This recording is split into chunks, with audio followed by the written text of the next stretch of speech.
They told me it was just a legend, a story made up to scare children. But when I arrived in the Hijaz desert and spoke the name Abu Lahab, even the old Bedouins fell silent. One of them only whispered, "Even the dead don't rest," when God himself curses them. That night, alone before a stone far too cold for the desert heat, I heard voices coming from beneath the earth, voices that weren't mine. And it was there, before the forgotten tomb of the man most hated by the Quran, that I realized some curses don't die with time. They linger, waiting for someone bold enough to dig them up. My name is Thomas Renford. I'm 46 years old, and I'm a professor of archaeology at the University of Oxford. I've excavated ruins in Greece, scrolls in Turkey, Roman artifacts in Egypt. But I'd never seen a people avoid a name as much as I saw in Medina. It wasn't superstition. It was fear. An ancient fear, deep-rooted, as if every grain of sand still carried the echo of a divine sentence. Before I continue this story, write in the comments which country you're watching this video from. Because if this testimony reached you, it's not by chance. It's a sign that maybe you too need to unearth something that's been buried for too long, inside or outside of you. It wasn't just a name. It was a sentence. The sound of the syllables, Abu Lahab, made residents fall silent. Children step back, and even dogs avoid the area. What I didn't know at the time was that this name wasn't feared by coincidence. It was the only human name sealed with a curse in the Quran itself. Abu Lahab was a blood uncle of the Prophet Muhammad, a member of the same lineage. They grew up under the same roof. And even so, he was the first to laugh at the revelation, the first to publicly call the Prophet insane, the first to throw dust on him in Mecca. But what intrigued me most as a scientist was, why does the Quran not just mention him, but curse him directly while he was still alive? No other enemy of Islam received that privilege, not even the fiercest warriors, only him. I read Surah Al-Masad dozens of times before coming to Hijaz. Perish the hands of Abu Lahab, and he will perish. The verse leaves no room for redemption, no truce, no chance for repentance. As if God wasn't just narrating the future, but declaring the verdict of someone whose heart had already been consumed by something irreversible. And that's what began to disturb me, because from a rational point of view, it was far too risky to record in a holy book the name of a man still alive. What if he repented? What if he changed his mind? That would invalidate the prophecy. But Abu Lahab not only didn't change, he confirmed every line of the condemnation with his own actions. He continued mocking, persecuting, conspiring until the end. Worse, his wife entered the story too, described as carrier of firewood. Not literally, but as a symbol of one who fuels the fire of hatred. The entire couple became an eternal warning, a family condemned for standing against the truth, not out of ignorance, but arrogance. In that cafe in Medina, with the Quran open in front of me and the documents in my hands, I understood I wasn't investigating a historical character. I was probing an open wound, a story still pulsing even 14 centuries later. And that's when I decided, if this tomb exists, I will find it, even if I have to descend where no one else dares to step. But I still had no idea what that would mean. Because even before setting foot in the desert, I would have to face something far more frightening, the silence of those who knew where it was and refused to speak. On my first night in Medina, I asked a local driver to take me to the outskirts of Bani Hashim, where, according to ancient manuscripts, Abu Lahab was buried. On the way, I mentioned the name aloud, casually, as one would mention a character from a book. The silence was immediate. The radio was turned off. The AC too. Only the muffled sound of the engine remained, and the driver's gaze fixed on the road, as if trying to escape his own thoughts. "Don't say that name here, sir," he said without turning his face. There are things even the desert has learned to avoid. I thought it was an exaggeration. I replied that it was only for research purposes. He didn't argue. He just muttered something in Arabic that I didn't understand, but it sounded more like a prayer than a response. The next morning, I sat at a cafe near the Prophet's Mosque. I opened my notebooks, maps, and transcripts. An elderly man approached, saw the papers, and asked what I was researching. When I mentioned Abu Lahab, he stepped back half a pace, not out of fear of me, but as if the name itself had a physical presence. He simply said, "You're a foreigner. You don't know what you're looking for. This isn't history, it's judgment." The next few hours were just like that. Doors that closed, eyes that looked away. Children who ran off when they heard the question. Even the youth, usually curious about foreigners, avoided the subject. One of them, bolder than the rest, looked me in the eye and said, "If you knew what happened to the last ones who tried, you wouldn't be here." That deeply intrigued me, because no legend survives for this long unless it's rooted in something real. And I had seen this kind of resistance before, in war zones, in villages that had witnessed massacres, in cities hiding trauma. But this was different. It was as if the very land rejected the name. That night, back at the hotel, I wrote in my journal, "The more they avoid this place, the more I feel I need to go to it. Something is hidden, and it's not just a tomb." And I didn't know it yet. But by digging into this story, I wasn't about to awaken the past. I was about to disturb something that had never gone to sleep. I returned to my room like someone coming back from a battlefield. There were no bullets, but the looks I received in that city said it all. I was touching a wound that had never healed, but that only fed my investigative instinct. If the silence was that thick, it meant something was buried beneath it. I spent the night organizing everything I had brought. Copies of colonial reports, cartographic sketches from the Ottoman period, records from the British Library, and notes made by European explorers between the 18th and 19th centuries. One detail caught my attention. In all those documents, there was a blank spot, an unnamed area, avoided, crossed out, or omitted. And that space lay precisely on the outskirts of an old village, Bani Hashim. In the Bedouin records, orally passed down from generation to generation, there were vague mentions of a cursed field, a place where, according to them, the bones still whisper and not even goats graze. These descriptions always came with warnings, as if simply attempting to locate it was already a dangerous act. It was more than a legend. It was a living memory, but one pushed outside the timeline, as if the present itself refused to touch it.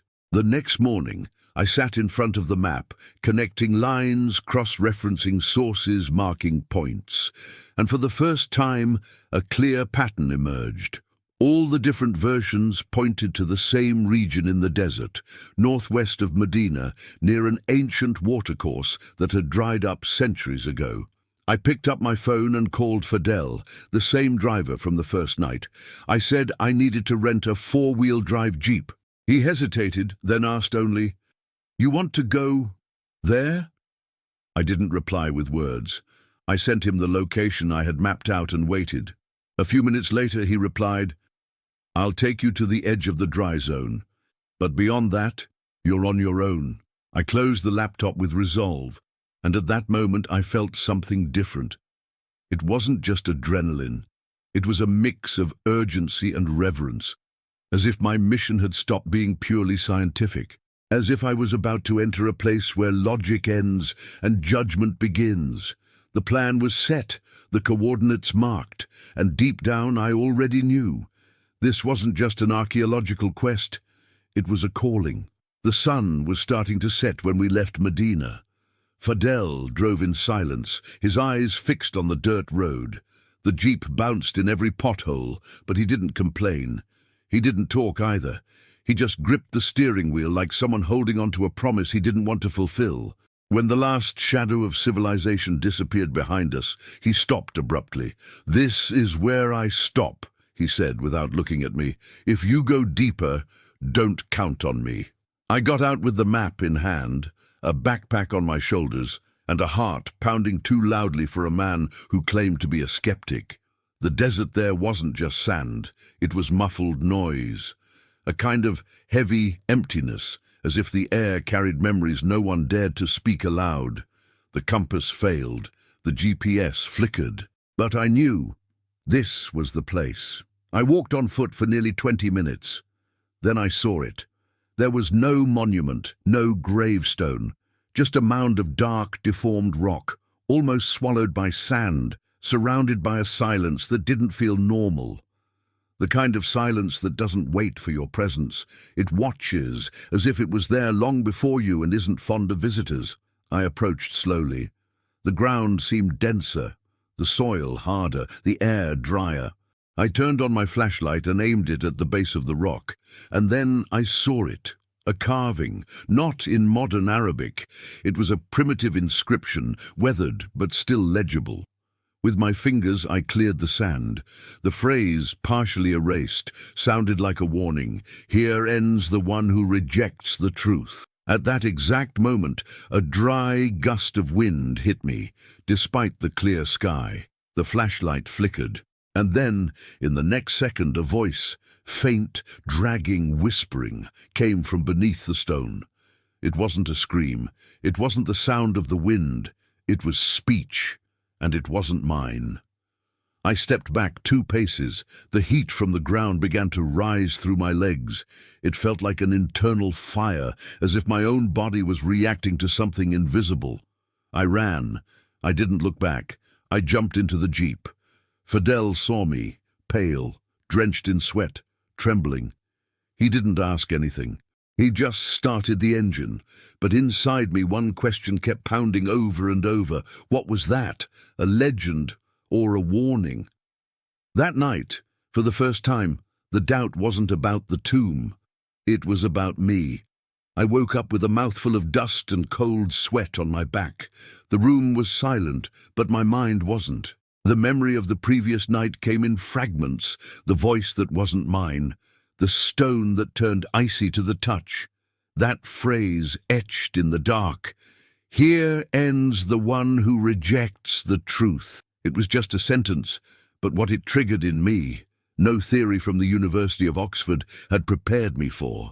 I spent hours in front of the mirror, trying to blame it on exhaustion, on the heat, on my imagination. But no matter how hard my mind tried to come up with explanations, my body still felt it. It was as if something had been lit or broken in a place beyond reason. I opened my notebooks, read every note, every map, reviewed the logic of the route, the plausibility of the location.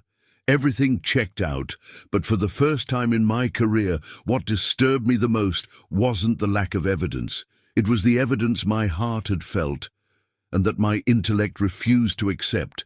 There was no technology, no device recording data, no photo fit for publication in an academic journal, but there was something inside me. A discomfort that didn't seem to come from fear, but from something deeper, as if I had crossed an invisible boundary, and the world around me knew it before I did. I went out for a walk to a cafe. The strong scent of cardamom in the air, the mosques echoing verses, people quietly moving rosary beads. And there I was, soul restless, as if I had heard something I was never meant to. That's when a name came back to my mind. Someone who, according to the archives, was an expert in tafsir, Quranic exegesis, and also in Islamic history, Sheikh Ahmad, a local scholar, known among foreign academics, but discreet, almost reclusive. I took a taxi and asked to be taken to his mosque. Doubt was eating me alive, but deep down, I knew that what was leading me to him was no longer academic curiosity. It was thirst, and not for knowledge, but for meaning. What I saw that night can't be undone, and if I couldn't explain it with science, maybe it was time to listen to someone who could explain it through faith. The mosque was simple, with no luxurious decorations, but there was something in the air, a thick peace, as if every wall knew how to hold silence. I found Sheikh Ahmad seated in the back, surrounded by stacks of books, some yellowed with age, others worn from daily use. He greeted me with a serene smile, the kind that doesn't demand presence, but simply welcomes it. I told him what I experienced, every detail, the stone, the inscription, the sudden heat, the voice that wasn't mine. I left nothing out. For the first time, I spoke not to prove, but to understand. He listened without interrupting. No surprise on his face, no doubt in his eyes. When I finished, he didn't react with shock. He just closed his eyes for a few seconds, as if accessing something older than logic. You stood before a sign, not just a historical one, a spiritual one. The curse of Abu Lahab is not merely a text in the Quran, it's a living sentence, a reminder of justice that does not age. Those words froze me. I had studied that surah countless times. Perish the hands of Abu Lahab, and perish he. I always read it as a textual curiosity, a cultural element, but hearing it spoken as a living truth, that was different. Sheikh Ahmad continued, Abu Lahab was the Prophet Muhammad's uncle, blood of the same blood. But he used that to resist the truth, not with ignorance, but with arrogance. He didn't just reject the message, he mocked it, attacked it, sowed hatred. And still, the Quran could have left his name in silence. But no, God named him and condemned him while he was still alive. And the most astonishing part, he had years to repent, but he chose to confirm every verse with his own life. I took a deep breath. My notebook was still open, but my pen had stopped moving. For the first time, I didn't feel like writing, I felt like listening. What you saw was not a coincidence. The place, the stone, the feeling, all of it is real, but not in the way your books define real. This is what we call an ayah, a sign, not for the world, for you. I fell silent. The sound of the fan spinning above echoed everything that was spinning inside me. For the first time in years, I wasn't searching for proof. I was facing a testimony, and in that moment, without realizing it, my search stopped being scientific. It became spiritual. I returned to the hotel in silence. I didn't take off my shoes. I didn't turn on the lamp. I just sat at the edge of the bed and stared into the void. On the outside, nothing had changed, but inside, it was as if I had crossed an invisible line. Once you hear something that defies explanation, you can never listen to the world the same way again. For years, my life had been shaped by logic, lectures, excavations, publications. I believed any truth, no matter how complex, could be measured with the right tools. But what I saw in that desert, what I heard at that tomb, and what I felt before Sheikh Ahmad didn't fit into any of the frameworks I had studied. I opened my laptop, looked through the project files, the dates, the notes, the aerial photos. Everything was accurate and completely useless now, because what I needed to understand wasn't the place. It was what the place had awakened inside me. In the middle of the night, I found myself thinking about something the Sheikh had said. Knowledge teaches you about creation. Faith teaches you about the Creator. I had always thought those two things stood on opposite sides. That faith was for those who stopped asking questions. But there, in that intimate crossing between reason and revelation, I realized faith is exactly what's born when the question is too deep to be answered by formulas. The next day, I went back to the tomb, alone, with new eyes. This time I didn't bring a camera, or a ruler, or a ground scanner. I brought only myself and silence. The stone was still there, the markings nearly worn away, still barely visible, but that wasn't what drew me in anymore. It was what I couldn't see, what I didn't understand, what didn't need to be proven, only acknowledged. I touched the surface again. It was cold, just like last time. But now, I didn't feel fear. I felt reverence. It was as if that place wasn't just a tomb, it was a mirror and what I saw reflected there was my own resistance. And for the first time I began to ask myself, could the truth I'd spent my life searching for have been waiting for me? Exactly where I least wanted to look. I went back, a third time. But I was no longer the same man who had arrived days earlier armed with maps, skepticism and theory. I carried no instruments, no plans, only a question that was no longer professional. It was personal. What is it about this stone that speaks so loudly, even without a sound? The sky was clear, the wind whispering low, and the desert seemed less hostile. But the place remained unchanged, dry, bare, untouched. The black stone, partially buried, was still there, as if even time itself dared not disturb it. I approached slowly, almost asking permission from the ground beneath me. It wasn't fear, it was something else. Something you only feel when you realize you're standing at the border between the visible and the eternal. I touched the surface again, still cold. But this time, my heart was not. It burned with questions that didn't fit in scientific journals. Why does this place remain hidden? Why does no one dare approach it? Why me, of all people, was drawn here? I looked at the carvings in the rock. I was no longer seeking a literal translation. To me, it was already clear. That stone didn't tell a story, it sealed one. It was the gravestone of a soul who resisted the truth until their last breath, and for that was not forgotten, but recorded, not as a martyr, as a warning. On that stone, I didn't just see the downfall of Abu Lahab, I saw the collapse of arrogance, the consequence of knowing the truth, and choosing to fight it anyway. And somehow, in a way I still can't explain, I felt that the stone was speaking to me too. To my academic pride, to my dormant faith, to every moment I had rejected something simply because I couldn't prove it. In that moment, I sat down on the ground in silence. I didn't pray. I didn't cry. I simply recognized I wasn't there by chance. And more than that, maybe that stone wasn't there only to tell the end of Abu Lahab. Maybe it was there to announce the beginning of someone else. It was there, before that cold stone, that I finally understood what Sheikh Ahmed had tried to tell me. Some signs don't ask for explanation. They ask for surrender. On the way back from the desert, I didn't speak to anyone. The return felt shorter. Or maybe it was just that something inside me felt lighter. It wasn't euphoria. It was a new kind of calm, strange. As if I had just come back from a battlefield, but the enemy had been myself. That night I sat by the window of my hotel room in Medina. Outside, the city lights danced softly. Inside, everything in me seemed quieter.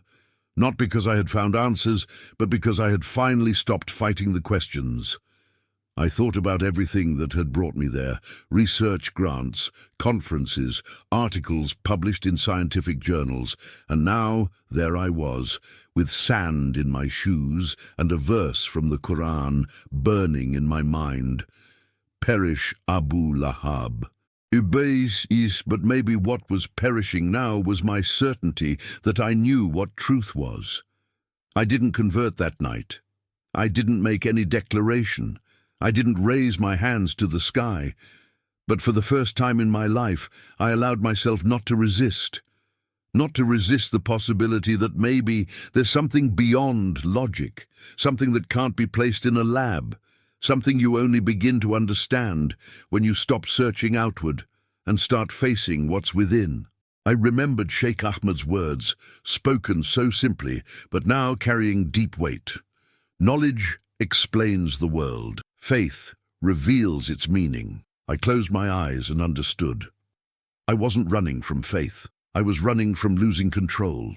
And maybe that's the greatest struggle of the modern human being, accepting that there is something you cannot dominate, measure, or dissect, only revere.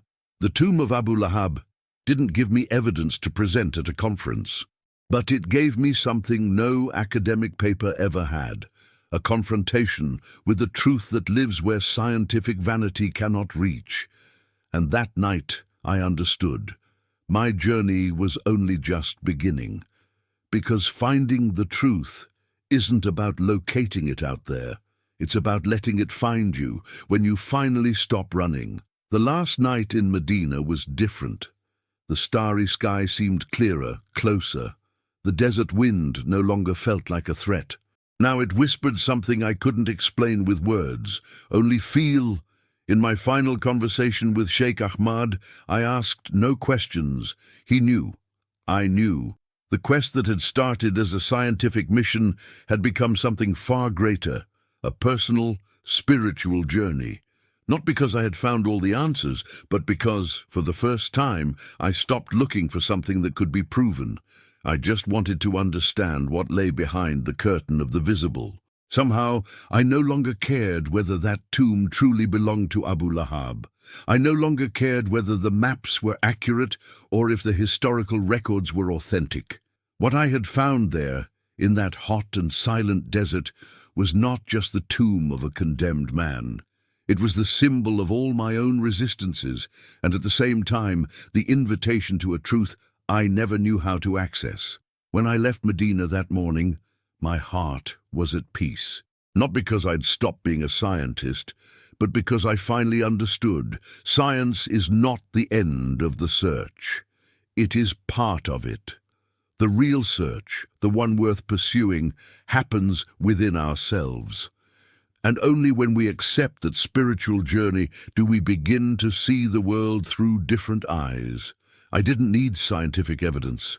The evidence was in what I couldn't explain, in what my soul now recognized as truth. When the plane took off, and I looked out the window, watching Medina grow distant, I felt a strange, comforting sensation.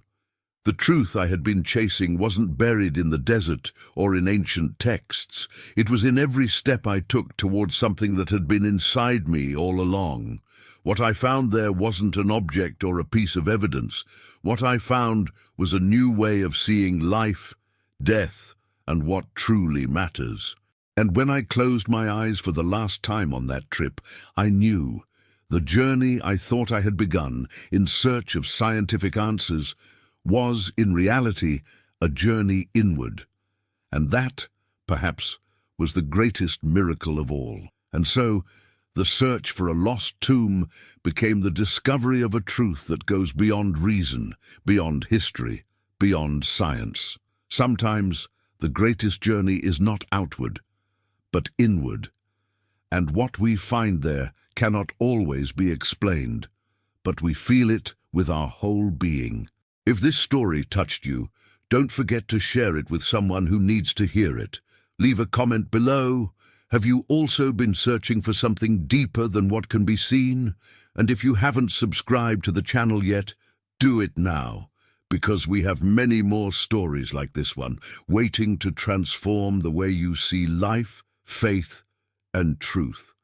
Until the next video, may your search never stop.